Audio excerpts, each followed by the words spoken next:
प्रदेशों के विधानसभाओं में और साथ ही केंद्रीय स्तर पर लोकसभा और राज्यसभा, उन सब स्थानों पर मतदान हो रहा है।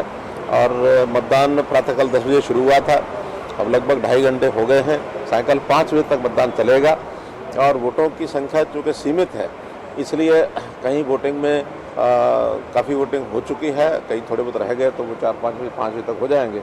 अभी तक मैं जब वोट डाल के आया था, अभी से कोई 20 मिनट पहले, तो 48 वोट डल चुके थे और हो सकता है इस समय इक्का दुक्का वोट आ रहे हैं तो 50 पार किए होंगे। कांग्रेस के लोगों की ओर से समाचार मिला है कि वो 1 बजे के बाद वोटिंग के लिए सब लोग आएंगे और कुछ लोग दिल्ली हैं तो वो 2 बजे की फ़्लाइट से यहाँ पहुँच रहे हैं। 4-5 लोग हैं, उस समय आकर के वोट डालेंगे और बहुत एक बढ़िया प्रकार से वोटिंग चल रही है। और चूँकि एनडीए और यूपीए के जो दोनों कैंडिडेट हैं, उनका जो गणित है देश भर का हमको मालूम है और मैं विश्वास कर सकता हूँ 21 तारीख को जो परिणाम आएगा वो एनडीए के कैंडिडेट मैडम द्रौपदी मुर्मू जी को राष्ट्रपति जरूर चुनेंगे। 25 तारीख को शपथ ग्रहण का कार्यक्रम है और शपथ ग्रहण कार्यक्रम में हमको भी संदेश है कि हम वहाँ जाएंगे, वो प्रत्यक्षदर्शी बनेंगे। सर, राज्यसभा में हाल ही में चुनाव हुआ सर, देखिए, मैं तो अपने प्रदेश की विधानसभा के बारे में बता सकता हूँ कि जैसे पिछली बार हमको अनपेक्षित वोट हमारी संख्या से अधिक मिल गए थे, इसी प्रकार से इस बार फिर मैं अपेक्षा करता हूं कि हमारी अपनी संख्या से भी अधिक वोट हमको मिलेंगे, ऐसा मेरी ऐसी अपेक्षा है और मैं इस पर विश्वास करके चल रहा हूं।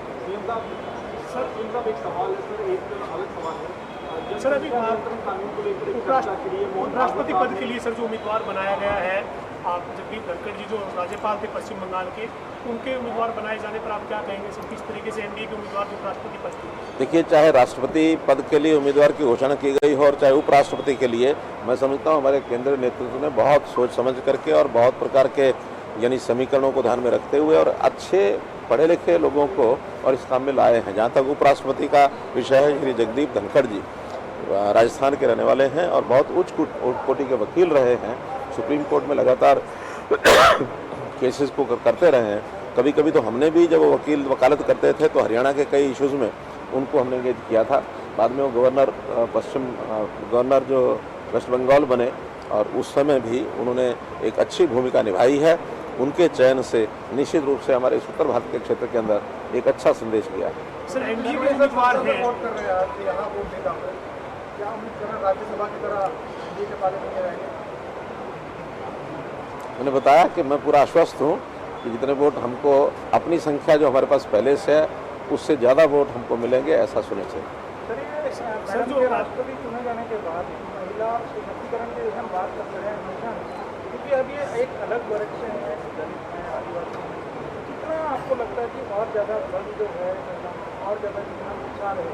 देखिए, राष्ट्रपति का जो मुख्य काम होता है वो संवैधानिक व्यवस्थाओं को देश में यानी ठीक प्रकार से उनका पालन हो, ये मुख्य काम होता है। ये ठीक है कि महिला होने के नाते, जनजाति होने के नाते उन वर्गों में एक उत्साह जरूर जाता है कि एक प्रतिनिधित्व जो है महिला को दिया गया है। केवल अभी तक इससे पहले एक महिला राष्ट्रपति बनी है अपने इतने बड़े लंबे इतिहास के अंदर, यानी आज़ादी के बाद अब ये दूसरी महिला है जो बनी है। और जहाँ तक जनजाति का सवाल है, जनजाति में तो पहली है उम्मीदवार हैं राष्ट्रपति की, इसलिए स्वाभाविक है, एक मनुष्य स्वभाव रहता है कि जो आदमी स्वयं के साथ जोड़ करके उसका गौरव अनुभव करता है, वो चाहे महिलाएं हो चाहे जनजाति के वर्ग के लोग हों, उनमें एक स्वाभाविक खुशी जाएगी। सर, ये तो सभी के सामने है कि एनडीए के पास जो मेजॉरिटी है वो संख्या भी जरूरी है, संख्या बल सिर्फ मेजॉरिटी से भी ज़्यादा है, लेकिन फिर भी कई राज्यों में कांग्रेस अपने एमएलए को इधर उधर भेज रही है। गोवा की बात करें या कुछ और राज्यों की बात करें? देखिए, वो राज्यसभा का जहाँ तक चुनाव था उस समय तो ये ज़्यादा चीज़ें देखने को मिली थी, लेकिन अब प्रेसिडेंट के चुनाव में कम से कम हरियाणा की कोई ऐसी स्थिति नहीं है। सब लोग अपनी अपनी जगह पर अपने घरों में हैं और रात्रि को भी हम लोगों ने जो हमारे जितने भी विधायक हैं हमारे गठबंधन के नाते जुड़े हुए हैं, सबका अभ्यास हुआ है। कांग्रेस के लोग भी इस समय इकट्ठे हैं, इसलिए यहाँ कोई कठिनाई, कोई समस्या नहीं है। अपने मन के हिसाब से सब दलों को जब अपील किया जाता है तो अपने मन के, अपनी कॉन्शियस के हिसाब से सब वोट डालते हैं। और मुझे लगता है कि एनडीए की प्रत्याशी जिस प्रकार की हमारी हैं मैडम द्रौपदी मुर्मू, उनका व्यक्तित्व उस सबको भारा है और सबको लग रहा है कि अच्छा चयन है। तो स्वाभाविक है वोट जो उनको ज़्यादा मिलेंगे। धन्यवाद। एक सवाल है सर, योगी जी ने, मोहन भागवत जी ने जो मेरा कहना है कि आज राष्ट्रपति उपराष्ट्रपति का चुनाव, उसके बाद मिलेंगे, फिर मिलेंगे। जो एक टिप्पणी सिमरनजीत सिंह मान ने बयान दिया, हरियाणा में किया था, भगत सिंह को लेकर किया था, आपको लेकर भी किया था, हरियाणा को लेकर भी किया था, कैसे देखते हैं? देखिए, सिमरनजीत सिंह मान का कोई करैक्टर आज का ऐसा ये उभर करके आया ऐसा नहीं है।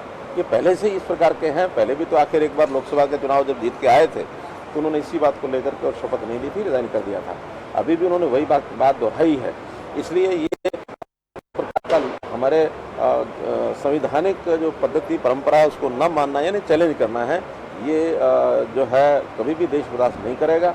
अगर उनको शपथ लेनी होगी ठीक ढंग से लेंगे, नहीं लेनी होगी तो अपने आप उसका परिणाम भुगतेगा। सर जो बयान दिया है भगत सिंह आतंकवादी बताया, जिस तरीके से कोई कानूनी कार्रवाई बनती है, इसी में से उनकी ओछी मानसिकता पता लगती है कि किस प्रकार की सोच के व्यक्ति हैं। एक प्रकार के अलगाववादी बातों को आगे बढ़ाने के लिए कोई भी व्यक्ति इस प्रकार का काम करेगा तो उसका संज्ञान निश्चित लिया जाएगा। ठीक, थैंक यू सर। तो हरियाणा के मुख्यमंत्री मनोहर लाल बोल रहे थे। उन्होंने कहा कि उन्हें अपेक्षा है कि उन्हें उनके नंबर से ज़्यादा वोट जो हैं वो हरियाणा से मिलेंगे। जैसा राज्यसभा चुनाव में भी हुआ था, उनके नंबर से ज़्यादा उन्हें वोट मिल गए। तो इस एक बार फिर से उन्होंने दोहराया कि राष्ट्रपति चुनाव में भी ऐसा ही होगा और द्रौपदी मुर्मू जो हैं वो शपथ लेंगी 25 तारीख को और उसमें वो भी जाएंगे और साक्षी बनेंगे इस घटनाक्रम के। तो ये बात उन्होंने कही। राष्ट्रपति चुनाव पर बोले, ये प्रेस कॉन्फ्रेंस वो कर रहे थे। हालांकि आज राष्ट्रपति चुनाव पर वोट जो है वो डाले जा रहे हैं और इसी वोटिंग के बाद उन्होंने वोट डालने के बाद उन्होंने पत्रकारों के साथ ये बात की और अपनी बात मीडिया के जरिए लोगों के सामने रखी।